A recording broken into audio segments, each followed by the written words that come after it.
All right. Well, today we're going to investigate why my bird feeders are becoming so empty so quick. You know, and the feed, it's not cheap.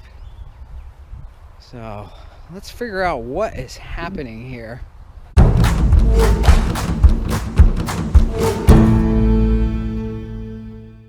Well, this birdhouse has some food, so that's not too bad. I know my wife was insisting it's not a squirrel, but what else could it be? It's got to be a squirrel. Oh yeah, I filled that one this morning. Completely empty. That one's not too bad. I filled this one full of corn this morning. Gone. Oh my goodness. This is crazy. Oh!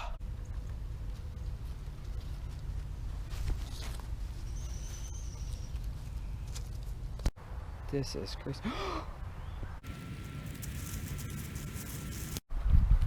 That's not a squirrel.